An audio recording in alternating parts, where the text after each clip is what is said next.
Actualidad, conversación y análisis con punto de vista. Aquí comienza Reunión de Pauta, con la conducción de Sebastián Aguirre.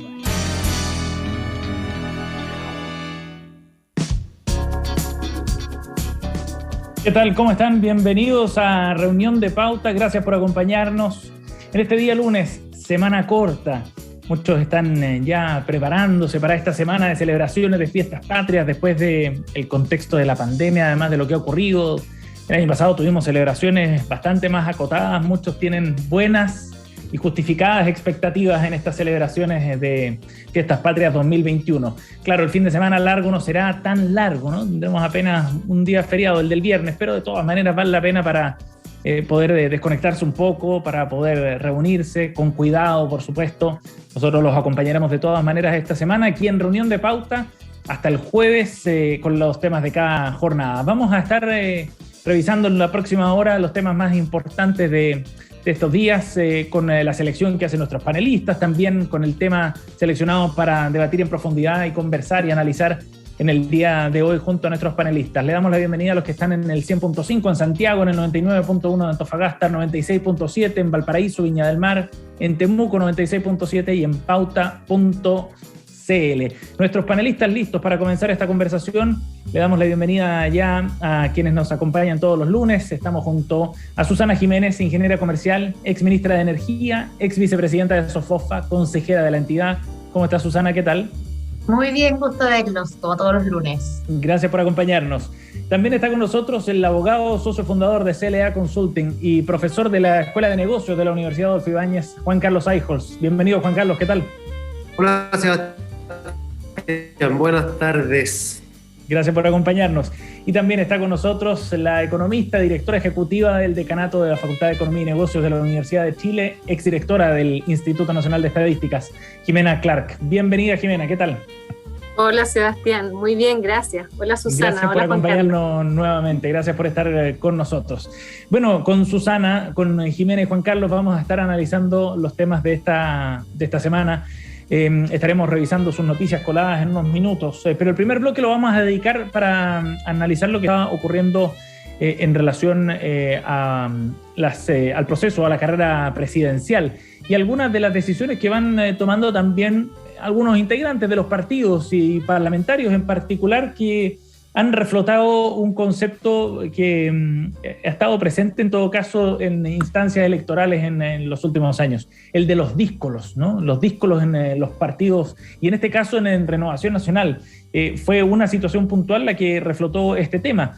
El diputado Leonidas Romero entregó su apoyo directamente, de manera abierta, al candidato presidencial José Antonio Kast, en desmedro del candidato oficial que tiene Renovación Nacional, que es Sebastián Sichel, el candidato del bloque completo. Esto trajo toda una conversación dentro del partido, una advertencia de inmediato del senador Francisco Chaguán, presidente de RN, quien dijo que Romero iba a ser pasado al Tribunal Supremo del partido. El parlamentario dijo de todas maneras que estaba en reflexión si que continuaba o no en RN. Pero es un tema que nos trae a colación la forma en la que se está llevando adelante la militancia, la forma en la que se lleva adelante también los liderazgos dentro de los partidos, porque a raíz, por ejemplo, del cuarto retiro también ha habido una serie de conversaciones en torno a estos temas. Recordemos hace un rato, por ejemplo, Paulina Núñez abrió un flanco de debate, también se filtró un WhatsApp ahí entre medio de parte del comando de Sebastián Sichel sobre cómo votar en el cuarto retiro, cuando Sebastián Sichel había hecho un llamado bien claro y bien contundente a rechazar en esta ocasión ese proyecto de ley. Vamos a abordar el tema desde las distintas aristas que tiene también, y Juan Carlos, me gustaría que pudiéramos partir también de cómo interpretar esto desde el punto de vista de los liderazgos dentro de, no solo de RN, sino que del bloque de Chile Vamos, lo que ha ocurrido a raíz de esta decisión de Leonidas Romero. Sí, yo diría que incluso más allá de los partidos y de la política, yo creo que vivimos una época donde este concepto más antiguo, más jerárquico de alineamiento está bastante en entredicho. Vivimos una sociedad más líquida, con menos certezas, con gente más empoderada, con una marcada importancia de las identidades individuales. Entonces, hoy día las órdenes tienen mucho menos valor de lo que podían haber tenido hace 10, 20, para qué decir 50 años atrás. Ahora, yo la pregunta que me hago más de fondo es en base a qué uno logra aglutinar en los tiempos actuales. Y llevémonos un poquito quizá a la política también, pero como digo, más allá que la política. Y desde luego uno es, yo diría, el propósito común, un ideario común. Y hoy día eso sigue siendo tan válido como lo era antes, solo que es más difícil a veces en este mundo tan cambiante sostener esos propósitos. Pero segundo, uno puede también aglutinar porque tiene llamémosle un respaldo, una credibilidad, si lo llamamos la política, una popularidad de quienes dirigen o de la colectividad misma. Y lo que estamos viendo hoy día es que esas popularidades, esos respaldos, esas credibilidades están en el suelo. O sea, es muy difícil, como ocurría antes, ¿no es cierto?, desde la autoridad moral, llamémosle, de un presidente de un partido o desde la fuerza que tiene un partido, aglutinar. Sí. Entonces, esta cuestión va quedando reducida a que haya intereses que se alinean. Pero hoy día los intereses, cuando estamos acercando a las elecciones, se desalinean, por definición. Entonces aparece, ¿no es cierto?, cada uno con su calculadora diciendo, bueno, ¿qué es lo que me conviene a mí más para reelegirme? ¿Me conviene apoyar a tal o cual candidato? ¿O me conviene o no apoyar el cuarto retiro? Y si si no hay posibilidad de sanción, porque es difícil, ¿no es cierto? O sea, Chaguán dice que voy a pasar al Tribunal Supremo, pero ¿qué pasa si no es uno, sino que son varios? Y si son los del retiro también, entonces, claro, voy a pasar a 5 diputados por el Tribunal Supremo, estoy dispuesto a asumir la pérdida de X número de diputados, entonces claro, se hace mucho más difícil en ese sentido aglutinar y conducir colectividades. Sí. Es un síntoma de los tiempos y de los desafíos que viven los partidos también en ese sentido. Jimena. Absolutamente. Mira, yo comparto que esto, un poquito lo hablábamos la semana pasada, está muy relacionado con el debilitamiento de los partidos, el contexto de desconfianza, de falta de, como dijo Juan Carlos, ideario común o proyecto común.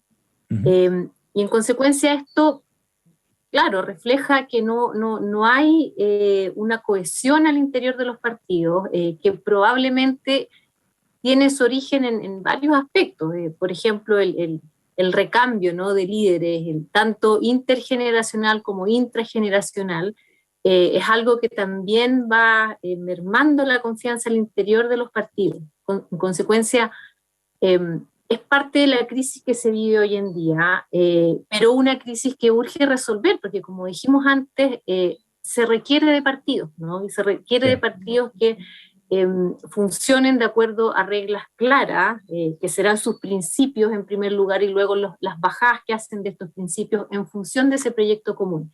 Y es algo que no estamos viendo hoy día. Sí, ¿y cómo se resuelve el tema? Porque lo que está en cuestión al final son las convicciones, ideas, proyectos que logren adhesión. Bueno, yo creo que como en toda organización, lo primero es definir, y aquí tiene que ser en conjunto, las reglas, ¿no? Esto, tal vez reconfirmar estos principios, que es a lo que alude también el presidente de Renovación Nacional cuando dice que va a pasar al Tribunal Superior porque atenta contra los principios del partido. Entonces esas son cosas que claramente tienen que repensarse si es que no son compartidas por todos, o si son compartidas por todos, quienes están en contra tienen que preguntarse si tienen algo que hacer en los partidos también. Entonces ahí hay un diálogo muy sincero que tiene que ocurrir, y como dije antes, tiene que ser algo en donde de alguna manera se apunte a generar cohesión al interior de cada partido. Susana. Sí, mira, yo estoy de acuerdo, esto ha sido bien transversal, la verdad, esto de que al final los parlamentarios o otros cargos políticos han perdido el sentido de una visión común, o como dice Juan Carlos, un propósito común, convicciones en el fondo, y lo han cambiado por el acomodamiento electoral. Yo creo que ha surgido de forma bastante transversal una suerte de populismo que ha hecho mucho daño a la política. Ahora, claro, Renovación es un partido grande, difícil de ordenar, y probablemente también entonces se ha visto más más vulnerable a estos díscolos, como decías tú, Sebastián, al principio. Ahora, hay que hacer una distinción, ¿eh? Una cosa es ordenamiento en una votación. Eso en Chile está prohibido. Sí. La ley orgánica de los partidos políticos prohíbe dar órdenes de partido, ya sea a los parlamentarios, a los concejales, a los consejeros regionales, y lo que busca es resguardar que la autoridad del partido no está por sobre la persona que ha sido electa democráticamente, es decir, el poder reside en la ciudadanía y a través de ella en sus representados, más que en el liderazgo del partido político. Entonces, en ese sentido hay que tener ojo con mezclar las dos situaciones. Paulina Núñez vota en contra de la posición que ha tenido el partido en el tema de los retiros, y eso es súper cuestionable desde el punto de vista programático, de convicciones, de ser congruente con la posición del partido, pero no es sancionable, sí. Porque ella tiene libertad de votar como ella quiera. Pero un punto que de todas maneras lleva a cuestionar el liderazgo también que puede tener Sebastián Sichel, y es una situación que también el propio candidato genera, ¿no? Cuando hace como una advertencia a los parlamentarios que voten por el cuarto retiro, y finalmente muchos parlamentarios van a votar a favor del cuarto retiro, ¿no? O sea, yo creo que le hace daño a su partido, le hace daño a su sector y le hace daño a la política, porque si un partido ha dicho que tiene la convicción de que esta es una mala política pública, lo cual yo comparto, porque es retirar recursos que son para las pensiones, bajo un argumento que hoy día se cae a pedazos, porque ya con toda la polla fiscal que hay, con los retiros previos, no tiene ningún sentido, y así todo, la diputada Núñez decide, me parece a mí, por una conducta meramente electoral, apoyarlo. Por supuesto que amerita una crítica. Eventualmente, si esto se hubiese dado antes de ingresar la lista parlamentaria, se hubiese cuestionado que su nombre estuviera ahí, pero hoy día, en que ya está en la lista y en que ella es una persona que tiene su arrastre propio, de alguna manera hace lo que se le antoja y el partido no tiene muchas herramientas para sancionar esa actitud. Sí. Juan Carlos, ¿fue un error de Sebastián Sichel haber entrado en esa arena en todo caso? No creo. No creo, y esto también tiene que ver con si yo construyo pensando en el día de mañana o si construyo pensando un poquito más adelante, en el mediano y largo plazo. Creo que tarde o temprano el ser coherente con ciertas convicciones, el jugarse por eso y no ser una veleta en el viento que se va moviendo de acuerdo para dónde sopla el viento, redunda positivamente, ¿ya? ¿Era esta una de esas convicciones por las cuales Sebastián Sichel debía jugarse? A mí me parece que sí. A mí me parece que sí. Yo creo que efectivamente estamos llegando a un nivel donde en un cuento como este, del cuarto retiro, se juegan muchas cosas que representan lo que queremos o no queremos para el país. Y aquí estoy pensando, ¿no es cierto?, en miradas que son más de largo plazo, miradas que tienen que ver con privilegiar el interés colectivo por sobre el individual, miradas que son contrarias al populismo, ¿no es cierto? Y yo creo que estamos en un momento, no sé si de inflexión, pero en un momento relevante en Chile para hacer señales de este tipo. Creo que nos vamos acercando a una encrucijada donde nos podemos preguntar si las posturas populistas van a primar por sobre posturas serias o viceversa. Entonces creo que era un eje sobre el cual Sebastián Sichel podía jugarse y lo ha hecho. Quizás faltaría de parte de él el poder salir más públicamente a decir qué es aquello que está detrás de una postura como esta, qué es lo que es esa mirada más de fondo, más, qué sé yo, seria desde el punto de vista de lo que es el futuro del país, que se expresa particularmente en estar en contra del cuarto retiro.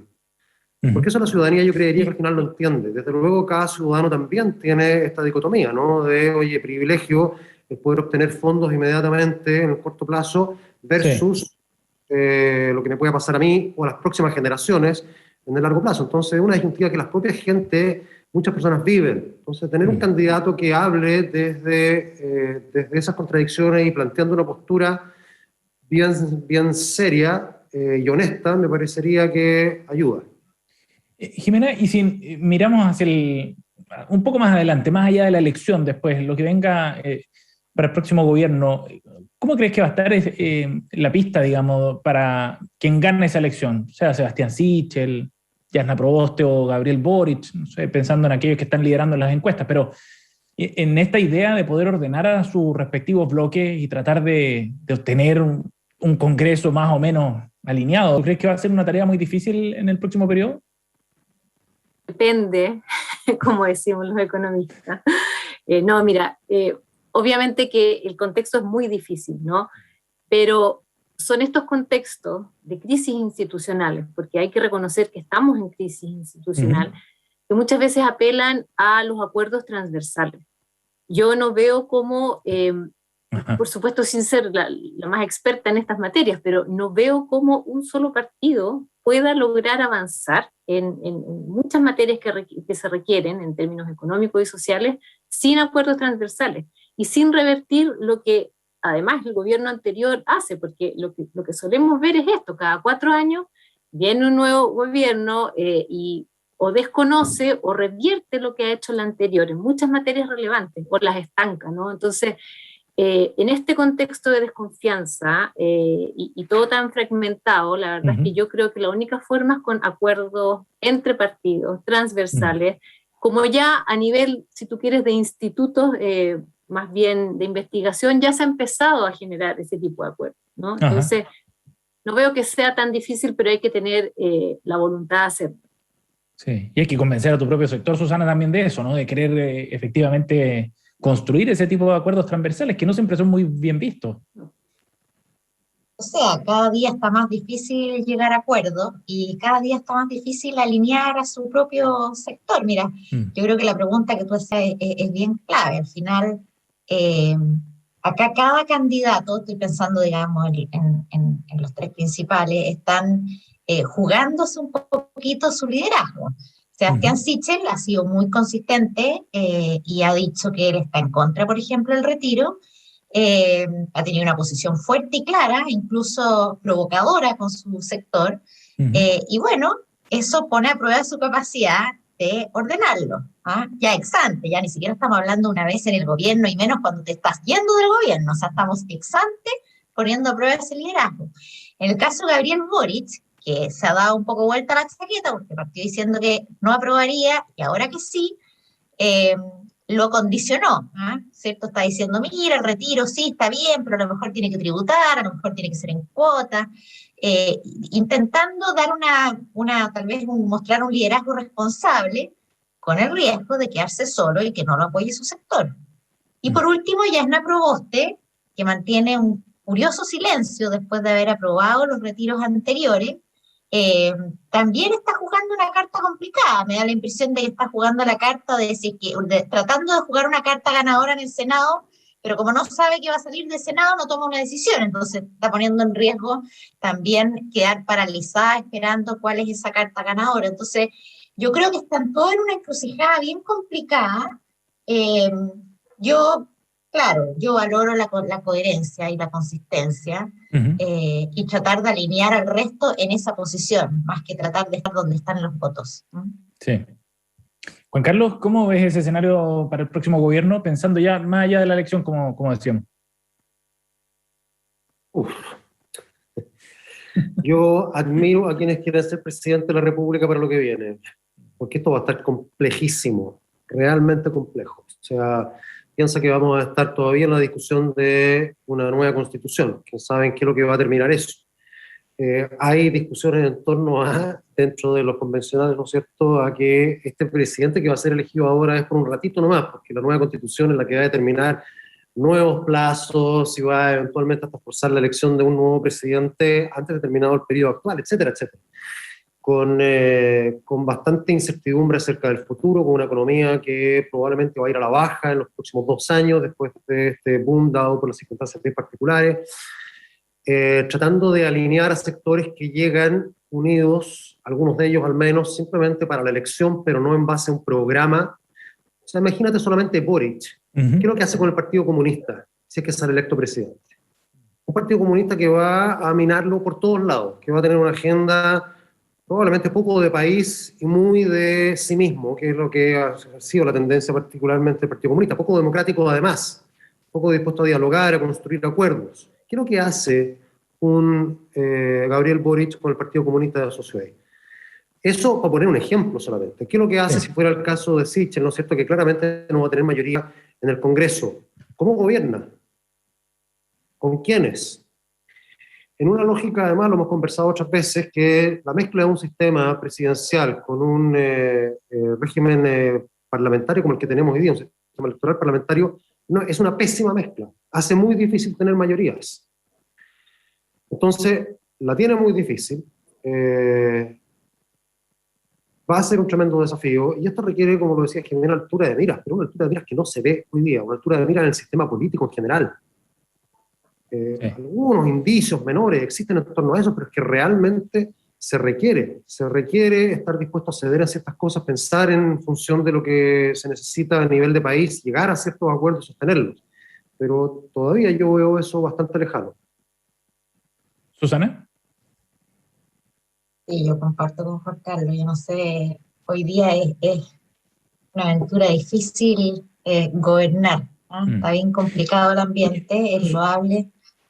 Susana, sí, es que en respecto al tema de los proyectos colectivos y esa dificultad que se viene hacia adelante, hay también presión para legislar, la hubo por lo menos hasta hace poco, para legislar en favor de los independientes. ¿Tú crees que sería una buena salida para este momento tratar de generar espacio o facilitar el camino, digamos, para los independientes en el escenario político que está viviendo Chile?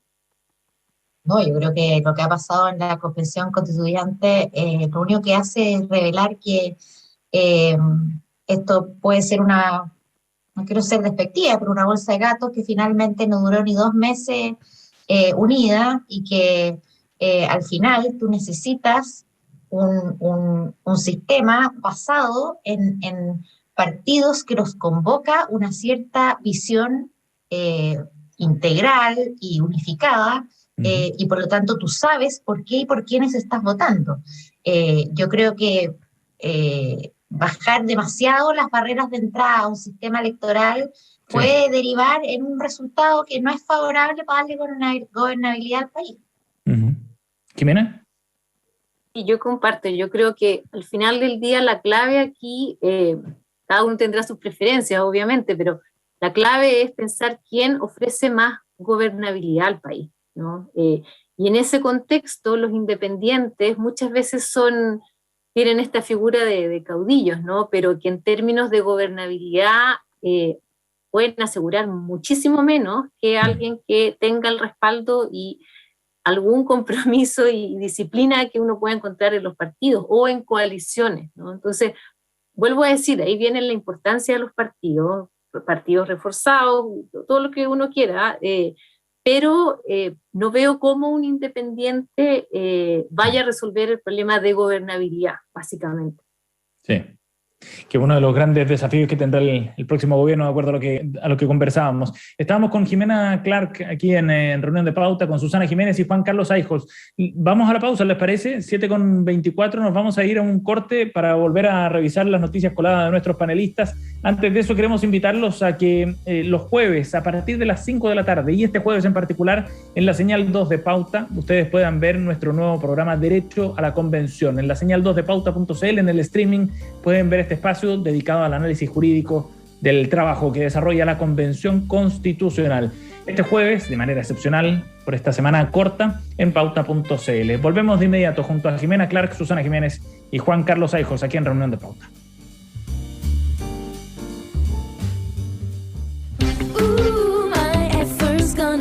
Tú sabes que hay muchos ingenieros especialistas, ¿verdad? Ingenieros industriales, ambientales, comerciales, informáticos, agrónomos. Y sabes que hay muchos bancos, pero hay bancos y bancos. Banco Internacional es un banco especialista, con soluciones precisas y a la medida, porque si de tu empresa se trata, es tu mejor elección. Banco Internacional, expertos en banca empresa. Contáctanos en bancointernacional.cl o al 600-363-5000. Infórmese sobre la garantía estatal de los depósitos en su banco en www.cmfchile.cl. GQ Auditores Consultores. desde el año 2015 brindando servicios de consultoría en el área de auditoría, impuestos, legal y contabilidad. Un estilo de consultoría diferente, basado en nuestra propia metodología, GQ, y en las mejores prácticas del mercado. Ubícanos en nuestro sitio web www.gqconsultores.cl. Programa Seguridad Social al alcance de todos. Presenta incorporación obligatoria de trabajadores independientes que emiten boletas de honorarios a los regímenes de seguridad social. La Ley 21.133 de febrero de 2019 obliga al trabajador independiente que emite boletas de honorario a cotizar a los regímenes de seguridad social. Esto aplica a hombres menores de 55 años y mujeres menores de 50 años al 1 de enero del 2018 que hayan emitido una boleta de honorarios con ingresos superiores a 5 ingresos mínimos anuales. La cotización a los siguientes regímenes será por el 80% de las rentas anuales: Ley Sana, seguro de invalidez y sobrevivencia, accidentes del trabajo y enfermedades profesionales, sistema de salud, sistema de pensiones y sus comisiones. Conozca más acerca de este programa en www.ciedes.cl. Esta es una iniciativa financiada por el Fondo para la Educación Previsional, FEP, administrado por la Subsecretaría de Previsión Social del Gobierno de Chile. www.previsionsocial.gov.cl.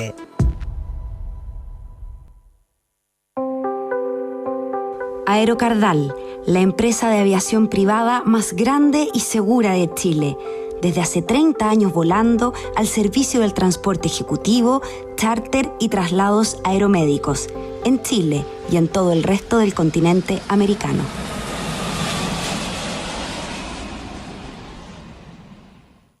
En Principal, creemos que ser expertos globales en inversiones es que tú puedas acceder a oportunidades únicas para invertir 100% en el extranjero y que cuentes con la mejor administración de tus inversiones. Por eso, contamos con una red de boutiques financieras que te permitirán acceder a los principales mercados financieros del mundo. Ingresa a principal.cl y asesórate sobre cómo complementar tu portafolio.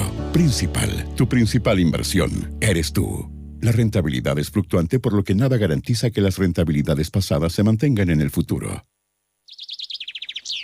Todas las tardes, de lunes a viernes a las 8 p.m., Christian Warnken nos invita a pasear con él y con sus invitados en su jardín. Media hora de conversaciones y reflexiones. Una invitación a regalarnos una pausa en medio del tráfago de todos los días. No dejes de escuchar los sonidos y palabras de Desde el Jardín en Radio Pauta. Ya estamos de regreso. Escuchas Reunión de Pauta. Pauta 100.5.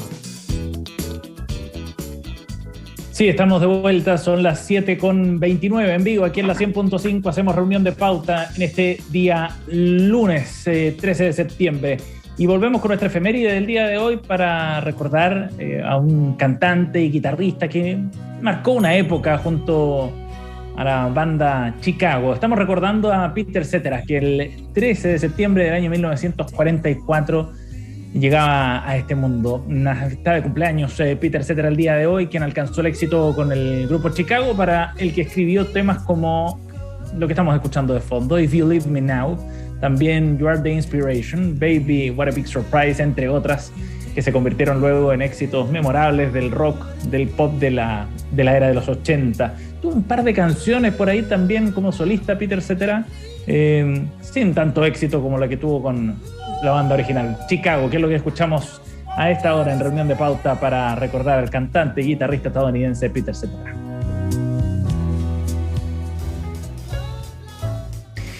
En nuestro panel estamos con Susana Jiménez, Juan Carlos Eichholz y Jimena Clark para seguir adelante con nuestra reunión de pauta del día de hoy. Vamos a ir a ver la pauta que han armado nuestros panelistas también con sus propias propuestas de noticias coladas de esta semana. Vamos a comenzar revisando detalles de lo que ha ocurrido en torno al proceso de los retiros previsionales, con este cuarto retiro. Y en medio de esta discusión han intervenido varios actores fuera del Congreso con una serie de advertencias. Uno de ellos es el Consejo de Estabilidad Financiera, y Susana Jiménez nos invita a hablar de este tema porque el Consejo advirtió de un aumento en las tasas de interés del mercado, entre otros efectos que podría tener la medida en caso de avanzar, con otra advertencia, Susana, que se suma a las que ya han realizado otras entidades desde el Banco Central hacia abajo. Sí, es el Consejo de Estabilidad Financiera, que está integrado ni más ni menos por el ministro de Hacienda, el presidente de la Comisión de Mercado Financiero y el superintendente de pensiones, y además, como asesor permanente, el presidente del Banco Central. O sea, estamos hablando de las máximas autoridades en el mundo económico y financiero, y salen, ¿cierto?, advirtiendo que un cuarto retiro o cualquier retiro adicional de alguna manera tiene un impacto en la recuperación de la actividad económica, y además advierte que los instrumentos que se ocuparon en los retiros anteriores para mitigar estos efectos ya no tendrían los mismos, el mismo impacto o la misma capacidad de amortiguación. Y enumeran un montón de efectos, ¿no? Alzas de tasas de interés, impacto en los créditos de mayor plazo, como los créditos hipotecarios, mayor incertidumbre, depreciación de la moneda, mayor inflación, altos costos fiscales, en fin, una serie de impactos negativos que se suman, como tú muy bien decías, a las advertencias previas. ¿Por qué lo traigo? Porque la verdad es que por mucho que estén vilipendiados los expertos en los temas y por mucho que salen opinólogos a decir, ven, acá no pasó nada, y tanto que alaraquearon y no pasó lo que dijeron, bueno, lo cierto es que gracias a todas esas advertencias, en su momento se tomaron una serie de medidas, particularmente por el Banco Central, que fueron amortiguando el impacto, pero que lo estamos sintiendo igual, ¿cierto? Y parte de eso es el impacto inflacionario que hemos visto. Pero sobre todo lo que me preocupa es que el mundo político parece no entender la relevancia del mercado financiero para el desarrollo de los países. Si no hay mercado, no hay créditos hipotecarios, por ejemplo, y estos retiros progresivos han ido reduciendo el mercado de capitales en Chile. Y además han introducido mucha incertidumbre. Y ese efecto, que al final uno lo puede ver como oferta y demanda, ¿no? Si yo reduzco el mercado de capitales, lo que hago al final esto se pasa a precio y eso termina pasando al consumidor. Acá tenemos un efecto financiero de que las tasas de interés empiezan a subir, la tasa base, pero además la incertidumbre genera un mayor, lo que llamamos spread de riesgo, es decir, por ambos lados tenemos un alza para cualquier persona significa, bueno, si me quiero comprar una casa, la tasa va a ser mayor porque hay menos financiamiento, y en el extremo no va a haber préstamos de largo plazo. Brasil hace 10 años atrás no tenía préstamos por más de 5 años. Entonces el impacto que hay sobre el mercado de capitales y lo que eso significa para la población, para el desarrollo del país, es brutal. Pero parece ser larga la vuelta para llegar a ese punto, ¿no? O sea, desde la opinión pública, digo, ¿no? No es tan fácil ni tan evidente cuando se abordan esos problemas que genera el riesgo en el sistema financiero, Susana. Claro, parece lejano hasta que te toca, ¿no? Hasta que empiezas a ver que tu sueldo ha perdido capacidad de adquisición porque los precios están más altos, que querías postular a un crédito hipotecario y la tasa está más alta. Entonces, al final, la economía puede ser muy teórica, pero nos toca el bolsillo y ahí nos damos cuenta de que sí es relevante lo que se advirtió del mundo más académico o más de expertos. Jimena, ¿cómo es todo el tema?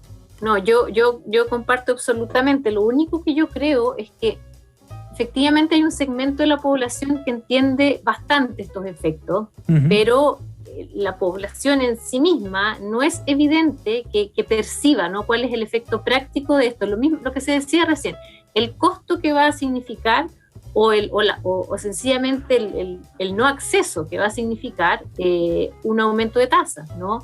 El impacto de la inflación. La gente pareciera tener algo de conciencia, pero claramente hay muchas generaciones acostumbradas a vivir con inflaciones bajas, con lo cual no saben realmente el daño que eso produce. Pero entonces, y por supuesto todo lo que significa tener estos recursos hoy día, quedarse sin nada y de alguna manera obligar al Estado o al gobierno de turno a incurrir en altos gastos para que las personas que se quedaron absolutamente sin ningún ahorro tengan algún medio de sobrevivencia, y lo que significa en términos de lo que se va a sacrificar. Porque aquí hemos hablado muchas veces de que el gasto va a tener que reducirse, pero no hemos dicho las cosas que van a tener que dejar de financiarse. Como por ejemplo, y aquí voy al mismo tema del envejecimiento de la población, ¿no? O sea, una política nacional de cuidados con especial foco en adultos mayores no va a poder prosperar mucho en este contexto en el que estamos y se sigue agravando con cada retiro. Entonces, yo lo que creo es que estos mismos elementos hay que bajarlos claramente al ejemplo más ciudadano, de manera que la gente sepa, y quienes van a votar además se den cuenta el daño que le están produciendo a las personas a propósito de esta medida. Juan Carlos. Sí, me sumo y quizás mirado desde lo que cada persona quizás hace como análisis, ¿no? Aquí cada uno hace un análisis costo-beneficio en este tipo de cosas, ¿ya? Más elaborado, menos elaborado, tomando ciertos factores y no otros. Y claro, el beneficio es muy evidente y además es tangible y es de corto plazo. Ahora, cada vez para menos gente, porque cada vez es más la gente que no tiene fondos ahí en la AFP, por lo tanto no le llega. Pero aquellos que le llegan, bueno, esto lo recibo. ¿Y eso lo contrasto contra qué? ¿Cuál es el costo de eso? Bueno, eventualmente menos pensión hacia adelante, pero seguramente muchos hacen el análisis, el Estado tendrá que ponerse al final del día porque no podemos dejar a todo el mundo sin esa pensión. Y si además le quiero agregar, bueno, es que me va a subir el crédito hipotecario, va a desaparecer el mercado financiero, lo que sea, me queda como muy lejano para ponerlo como un costo personal. Entonces, es re fácil que el beneficio del retiro quede por sobre los costos, que además son no inmediatos, sino que son de mediano y largo plazo de ese mismo retiro. Ahora, ¿quién es el llamado de alguna manera a poner más elementos sobre la mesa desde ese punto de vista? No tanto, no con tanto número quizás, pero sí un poquito desde ese lado. Bueno, todos, pero también los parlamentarios. O sea, yo creería que los parlamentarios que son los llamados a votar tienen en parte como responsabilidad el poder, no sé si educar es la palabra correcta, pero sí poner elementos de juicio para que la ciudadanía pueda tomar decisiones. Pero nos encontramos al final del día con los parlamentarios que hacen su propio análisis costo-beneficio y entonces parten del supuesto de que la gente está a favor de esto y por lo tanto el costo para ellos de no votar a favor de eso es no salir reelecto, y eso puede ser caro desde el punto de vista de poder, desde el punto de vista de estatus y también desde el punto de vista del bolsillo. No nos olvidemos que los parlamentarios tienen una dieta parlamentaria que para muchos es bastante alta, o por lo menos tiene un costo alternativo que no es tan alto, por lo tanto prefieren quedarse con eso, y entonces aquí cada uno de nuevo vuelve a hacer su análisis costo-beneficio personal y nos estamos perdiendo el tema de análisis costo-beneficio a nivel agregado. Sí, y se repite mucho el argumento de que los parlamentarios escuchan a sus votantes, ¿no?, en la calle y pareciera que no hay argumentos contra la necesidad que manifiestan la ciudadanía, ¿no?, que puede ser muy atendible, pero el argumento pareciera incontrarrestable, ¿no?, el argumento de que la gente efectivamente quiere este cuarto retiro. Vean, vamos a ver qué es lo que pasa en el Senado, donde el escenario pareciera estar más difícil para la aprobación. Pero está bueno el tema, en todo caso lo vamos a seguir por un par de semanas más. Se supone que a la vuelta de Fiestas Patrias, ya la próxima semana, se realiza la primera votación de este proyecto en la Comisión de Constitución. Vamos al siguiente tema, la noticia colada que nos trae Jimena Clark esta semana. El Índice Latinoamericano de Transparencia Legislativa 2020 y sus resultados es lo que vamos a comentar a continuación. La mayoría de los congresos de la región no superan el 40% de transparencia, aunque Chile pareciera que no sale tan mal parado, Jimena, ¿no? Sí, mira, a propósito de justo lo que estábamos hablando, primero a mí me llamó la atención este resultado, supuse que no iba a salir en muchos medios. Chile aparece como el mejor rankeado en la región, pero todos aparecen con notas medianas, ¿no?, un poquito mediocres, porque de 1 a 100 no superan el 60%, ¿no? Entonces, este es un indicador que analiza varias áreas, que analiza, por ejemplo, aspectos normativos, si es que existen, por ejemplo, una ley de lobby, si hay registro de las actividades legislativas, si es que se hacen declaraciones patrimoniales, y ahí Chile aparece en términos relativos bastante bien. También hay aspectos asociados a presupuesto y la gestión administrativa del Congreso, y ahí Chile tiene la categoría más baja, de hecho. En la primera aparece con más de 60, en la segunda apenas aparece por sobre el 40, ¿no? 40%, de 1 a 100.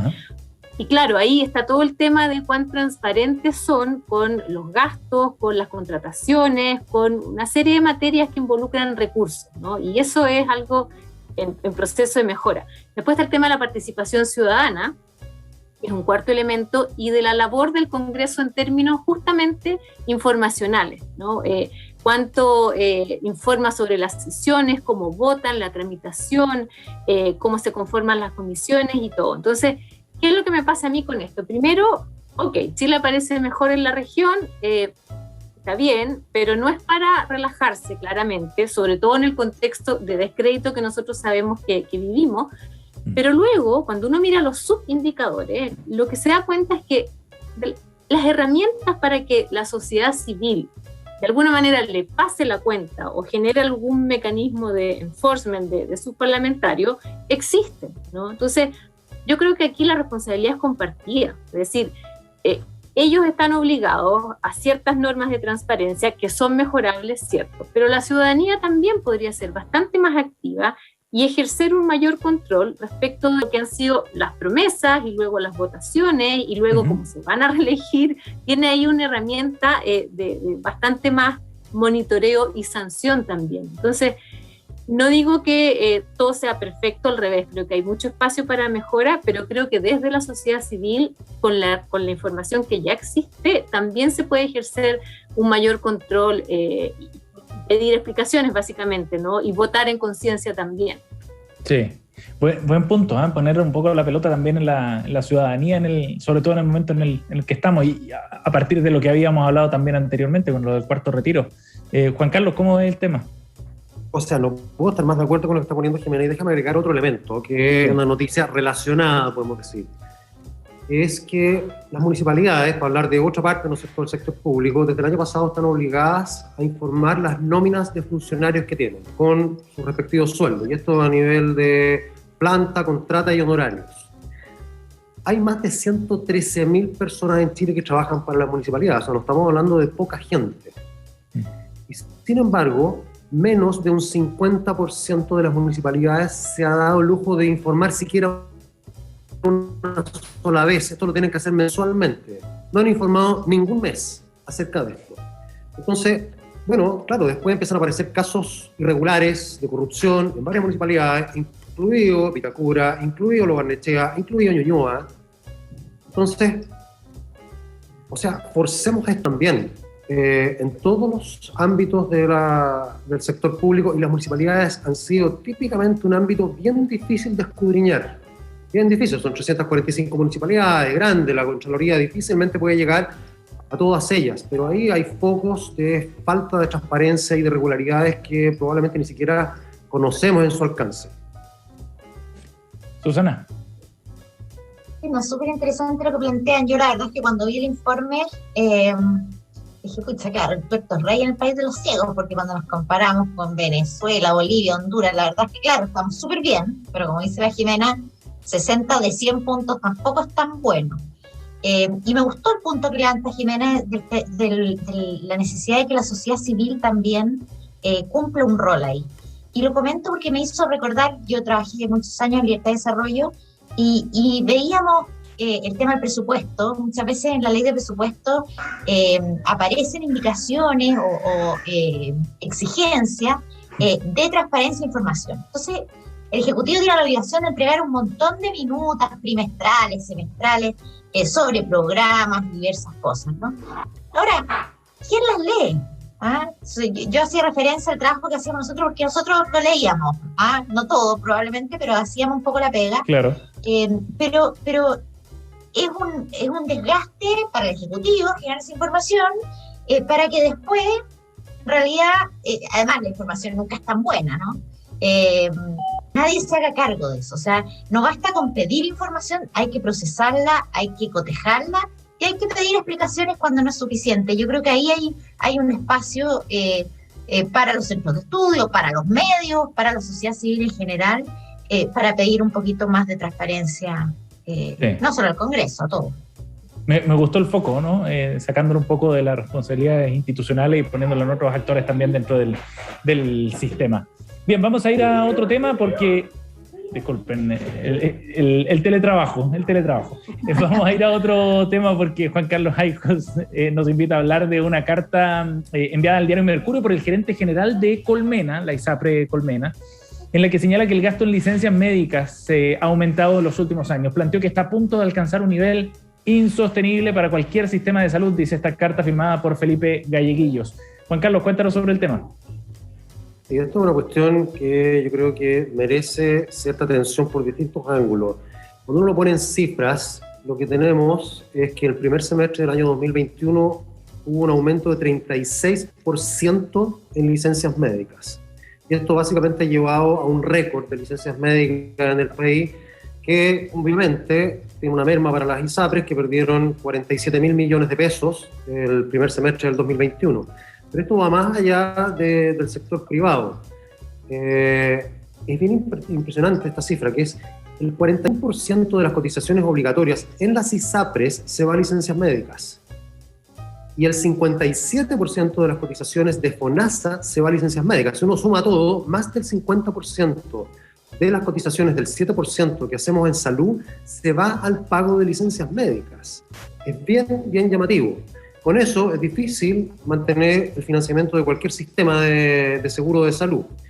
Ahora, aquí yo quiero hacer dos puntos, porque, claro, es difícil interpretar qué es lo que está detrás de esto. Desde luego, uno tendría que pensar que los temas de salud mental que ha traído consigo la pandemia explican en una parte, y quizás no menor, el aumento de las licencias médicas, y desde ese punto de vista esperaríamos que fuese algo temporal y bien, ¿no?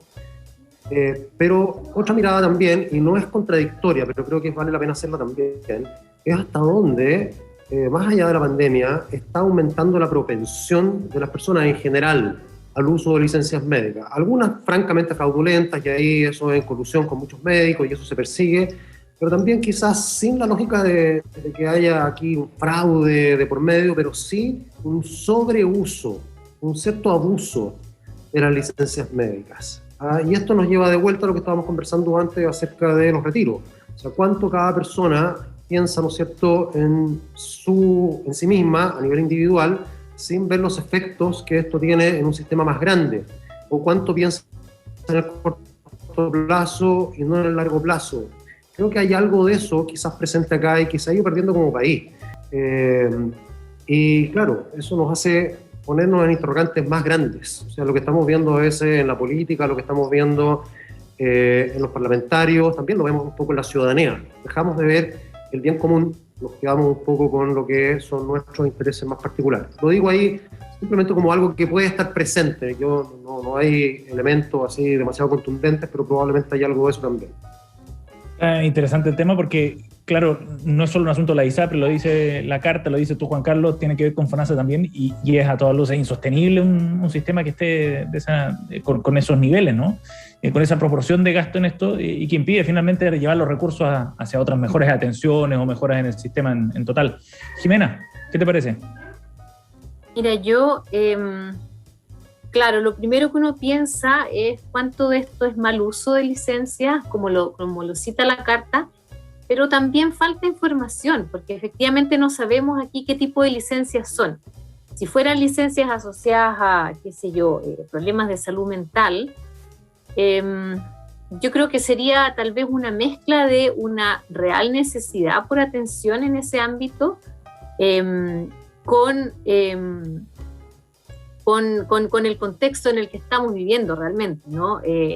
Pero no es mucho lo que se puede decir de eso. Lo otro, uno también puede pensar si es que qué está pasando en los lugares de trabajo, que la gente está, necesitando, que está incurriendo, no sé si en accidentes laborales o en qué tipo de situación que requiere licencia. Sí. No es mucho lo que se dice ahí. Entonces, lo único que yo digo, y esto lo comparto, es que, claro, no se puede generalizar, pero existe una mala costumbre, o existía, yo puedo hablar hasta antes de la pandemia también, de gente que en ocasiones porque los retaban o les pedían que trabajaran, sacaban una licencia, ¿no? Por estrés. Entonces, ahí hay dos cosas, no digo que sea todo culpa de las personas, sino que también tiene mucho que ver con las dinámicas que se generan en los lugares de trabajo, sí. Pero también otra parte con abusos de algunas personas. Pero esto es hablar sin números, entonces, sin el detalle. Números más concretos, claro. Sí. Entonces, eso es algo importante. Susana. Mira, claro, obviamente uno puede atribuir a la pandemia parte de este aumento de las licencias sin lugar a dudas, pero lo cierto es que esto saltó brutalmente y ha ido aumentando mucho en los últimos años, ¿ah? Y acá a mí no me cabe duda de que hay situaciones de mal uso de estas licencias desde las distintas partes, ¿ah? Las personas que de repente sienten que tienen derecho a usar la licencia porque están pagando una cotización, o sea, no se entiende como un seguro, ¿no? Y falta de otras herramientas, porque ustedes saben que las mujeres usan 3 veces más licencias médicas que los hombres, y muchas de estas están vinculadas a factores que no son de enfermedad, sino que tiran licencia cuando tienen un problema de cuidado de algún familiar, etcétera, etcétera. También hay más uso de los empleadores, sin lugar a dudas, de que a veces en vez de vincular a una persona en épocas bajas, prefieren que tire licencia y total lo paga ISAPRE o lo paga FONASA. Hay una situación insólita del sistema de salud pública, a veces porque no pueden atender una operación a un paciente, tira licencia durante años hasta que puede someterse a esa cirugía. Y por último, está obviamente el fraude de los médicos, que es bien importante, que la carta lo releva porque se ha tratado de perseguir estas situaciones, pero la verdad es que las sanciones son bajas, y la hace básicamente el sistema privado, FONASA, o digamos la Suceso, la superintendencia, tampoco lo hace, y fíjense que FONASA en licencias médicas le está costando alrededor de 1% del PIB al año. O sea, es una brutalidad de plata, ¿ah? Eso para FONASA. Y para las ISAPRE, yo tengo la sensación, y con esto termino, que entre el problema de licencias médicas que no se aborda, la judicialización por el alza de los costos, y otras variables como la extensión del postnatal, que quedó de cargo de las ISAPRE y no del Estado, como son las licencias maternales, van a terminar reventando el sistema por secretaría. Entonces hay que hacerse cargo de estos problemas. Bueno, el tema en todo caso con varias aristas para mirar en detalle, sobre todo, ¿eh? Se requieren más números también para ver específicamente qué es lo que explican estos aumentos de las licencias, con una mirada más global sobre el sistema también. Estamos junto a Jimena Clark, a Susana Jiménez y Juan Carlos Eijols, y nos vamos a ir a nuestro último segmento con los recomendados que nos traen cada semana nuestros panelistas. Jimena, ¿cuál es tu dato para hoy día? Mira, yo voy a pasar un aviso. Juan Carlos pasó un aviso la semana pasada. Adelante, entonces, con total libertad. Voy a pasar uno. No, mira, tiene que ver con lo siguiente. En la Facultad de Economía y Negocios de la Chile, en conjunto con la Facultad de Derecho, se ha creado un centro interfacultades que se llama LECSEM, ¿ya? Y en este centro se ha estado desde el año pasado invitando a diferentes expertos de países sobre, primero el año pasado fue reformas constitucionales y ahora último sobre sistemas políticos, ¿no? El presidencialismo, hiperpresidencialismo o parlamentarismo o alguna figura híbrida. Entonces hemos estado con muchas discusiones, muy buenos exponentes. Acabamos de terminar el ciclo del régimen político.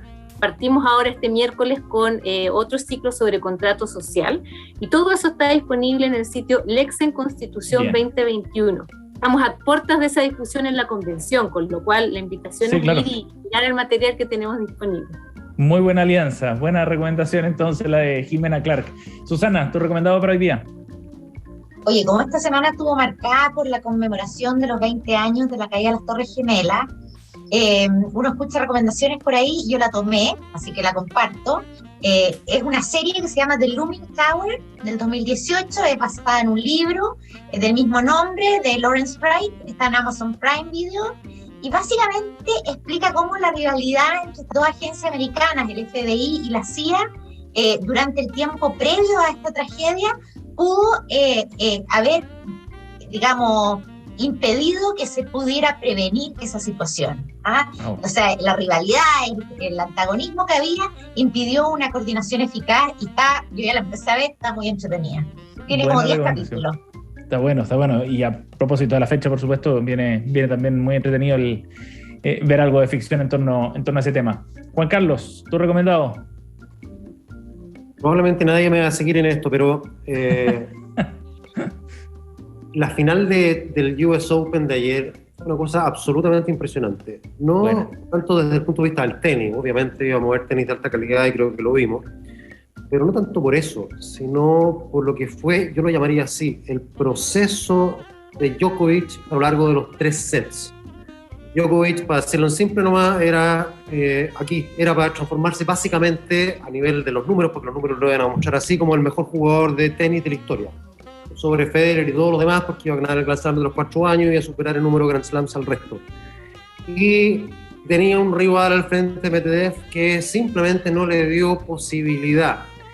Y lo que pasó, y esto es lo interesante, emocionalmente, lo que se veía, ¿no es cierto?, cómo Djokovic iba con esto, quebró la raqueta en un determinado momento, pasó de la rabia, logró contenerse, logró tranquilizarse, en un momento determinado lloró, no al final del partido, antes del término del partido, cuando le quiebra por primera vez y tiene una mini posibilidad de remontar, ya en el tercer set, perdió en 3 sets. Creo que es muy notable para aquellos que no lo vieron, volver a verlo, y de nuevo, no solamente es de ver un buen partido de tenis, ver lo que es un hombre, ¿no es cierto?, como Djokovic ahí tratando de lidiar consigo mismo, y creo lográndolo de una manera bien increíble.